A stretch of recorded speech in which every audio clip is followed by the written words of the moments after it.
Hello, amigos, and welcome to another episode of Inside the Ropes with Coach Mario. Coach Mario, owner and head coach of Warriors Pride Boxing Academy here in Miami, Florida. Happy Hump Day, guys. It's Wednesday, midweek here in Miami, guys. This one's going to be short. I am going to be traveling out of state this next weekend, be gone for a week.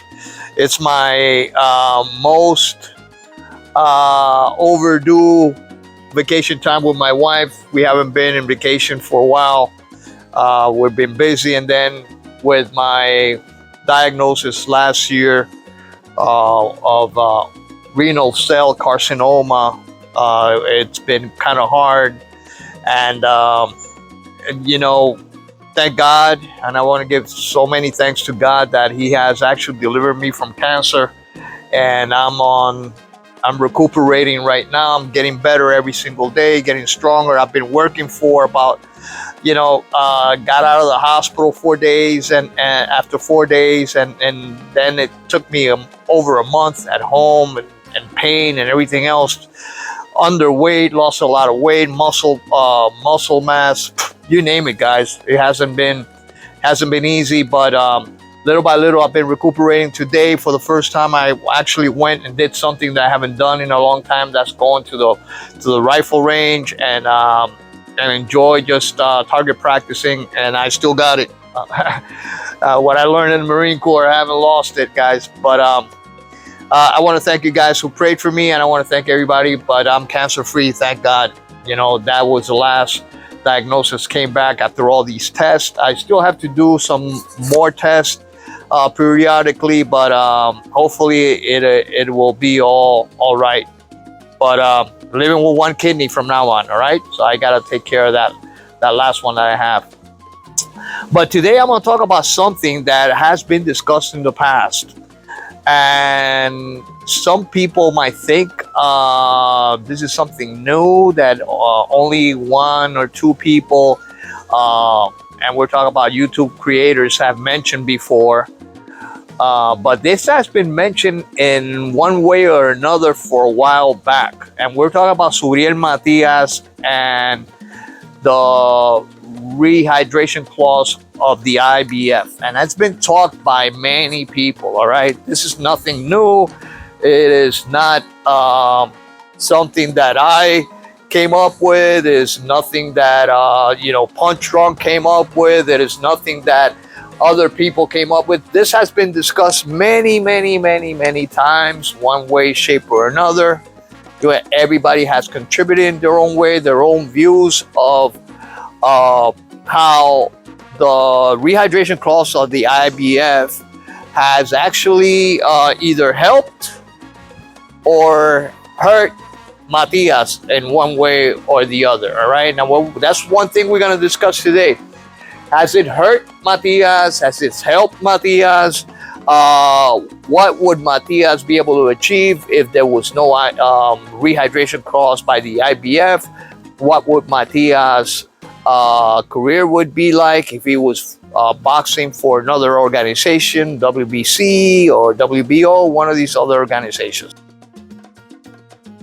But today I'm going to talk about it one more time, and I'm going to give it my own opinion, all right? My own personal opinion, which I have mentioned in the past about the IBF rehydration clause on Matias, and I've spoken about it when Richardson Hitchens didn't want to fight him. And you can look at some of the past episodes where I mentioned this in the past. So subject to talk about and to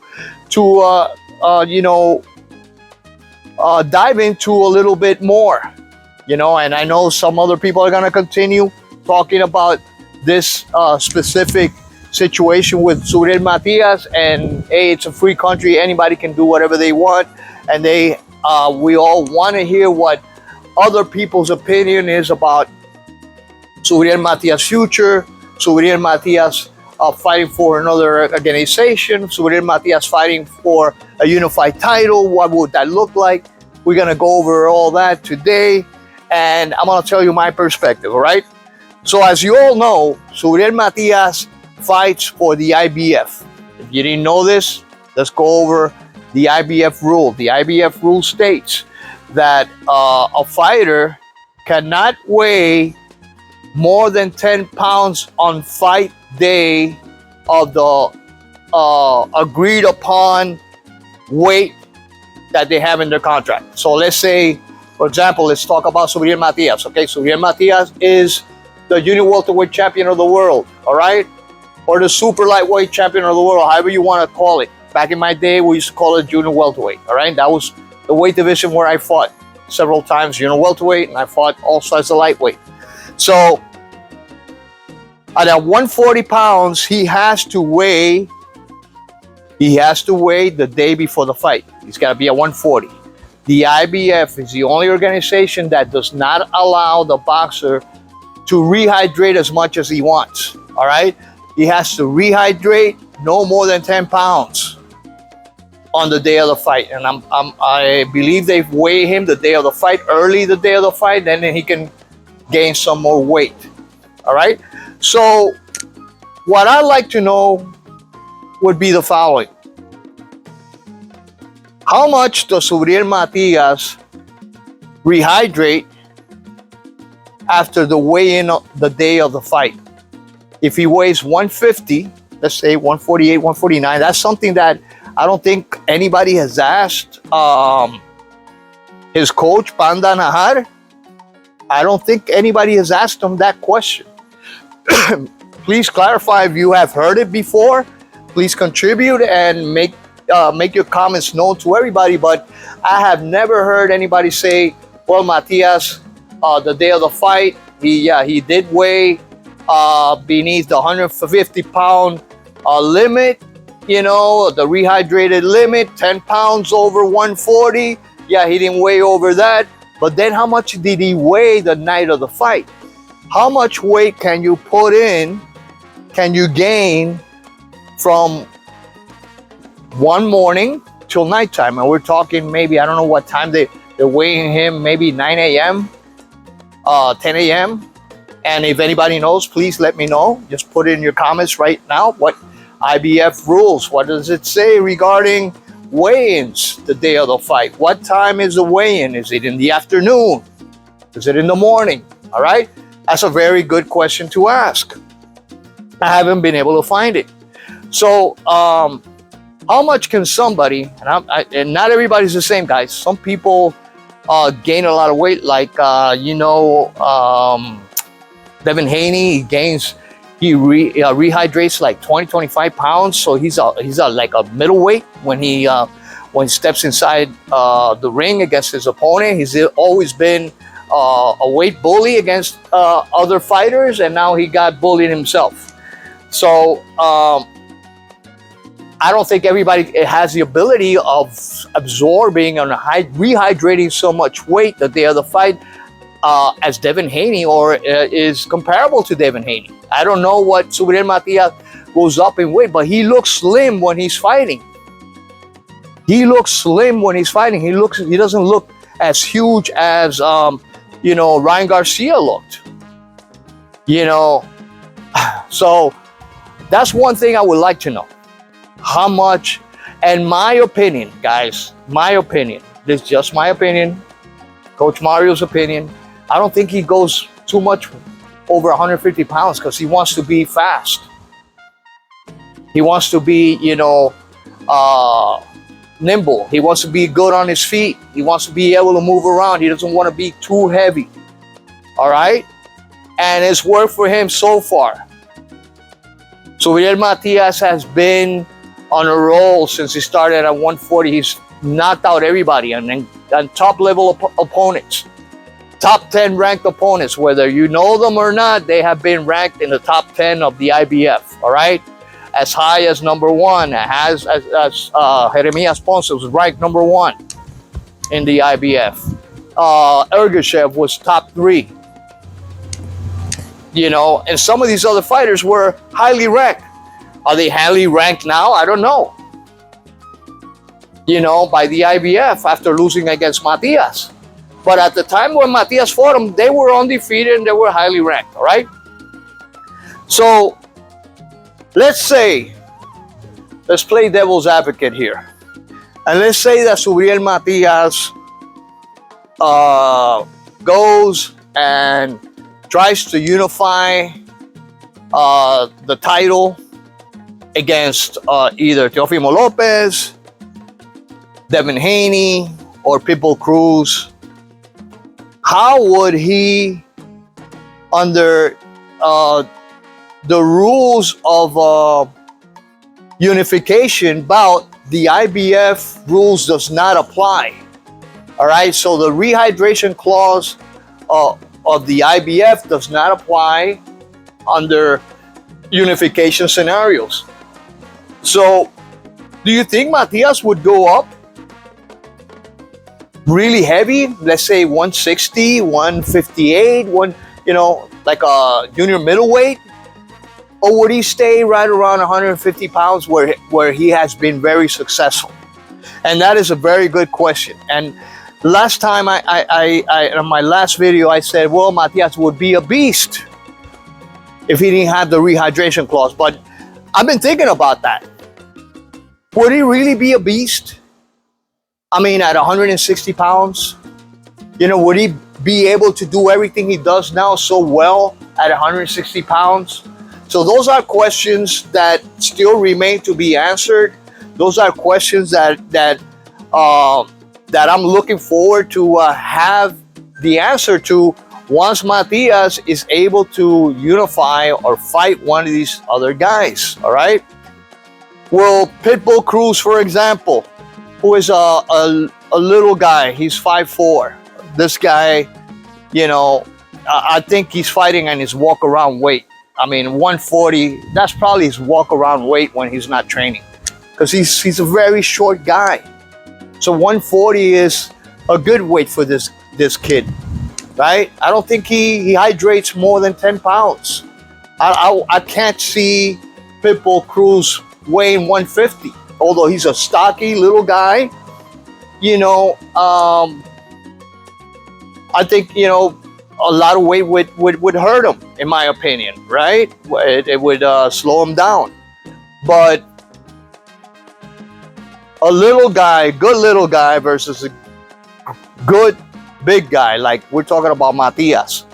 Matias rehydrating at 155, 160, over 150 pounds.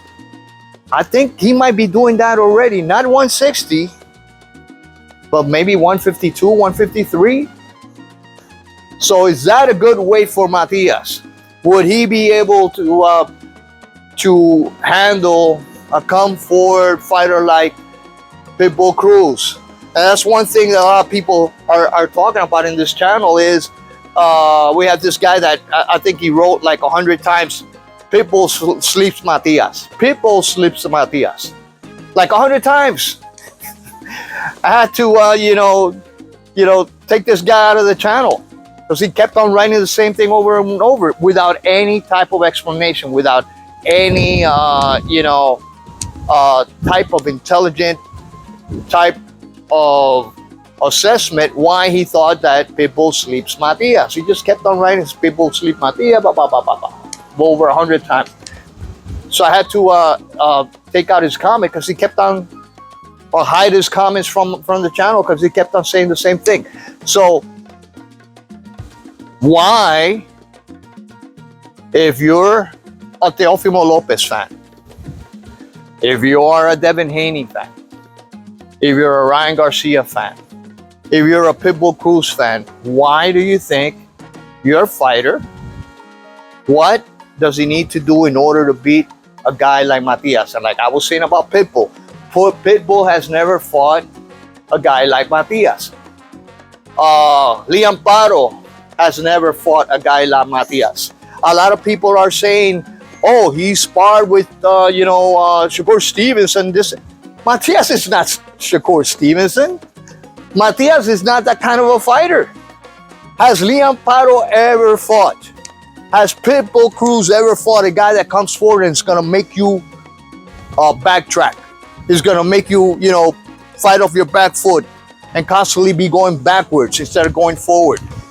specifically for Pitbull Cruz, he doesn't know how to fight moving backwards. I don't think he knows how to. Matias knows how to fight moving backwards. He knocked out a Petros Anaya moving backwards with a lead hook. He likes to fight off the ropes. He can knock you out fighting off the ropes. Pitbull Cruz throws you know those haymakers, you know, and that is something that short punches and timing from Matias will be able to compensate and make people you know, go back, start fighting on his back foot. And I believe that with a lot of pressure from Matias and his power and the stamina and the ability to take so many hard punches, I think it's going to be an easy fight for Matias, to be honest with you. Now, against Lee Amparo, the same thing. All right? So, going back to the subject of this channel, going back to the subject of this program, of this episode, what do you guys think about the rehydration clause? Is it hurting Matias? Is it actually not phasing Matias at all? Is Matias really, the night of the fight, after all those hours, really weighing 150 pounds? I really don't think so, guys. I really, really don't think so. So all of those boxers now that are talking so much crap about the rehydration clause, and I'm saying this after careful consideration, and I've heard other YouTube creators. Yes, I listen to other YouTube creators. I definitely do. I'm interested in knowing their perspective. We are all analysts, and that's what analysts do. But my point is, after careful consideration, after thinking about it really, really hard, you know, I think Matias is not going up there at 150 pounds, guys. If he's weighing in during the morning, I'm pretty sure he's going up and fighting these opponents at 155 or more. What do you guys think? Let me know. If you know what time the IBF does the weigh-in the day of the fight, please let me know. If it's early in the morning, he's going to have at least 10 hours, 8 to 10 hours to rehydrate even more. Is Matias doing that? So that is a good question for, you know, the guy, the likes of Mill City, who has a really good relationship with Matias. If he watches this channel, you know, why don't you ask Nahar, Panda Nahar, about this question? This is something that we would all like to know.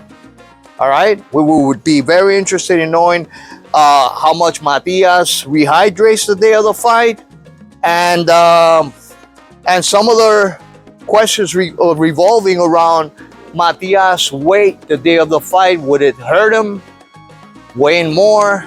Does it benefit him continue to do the IBF mandatory rule of rehydration?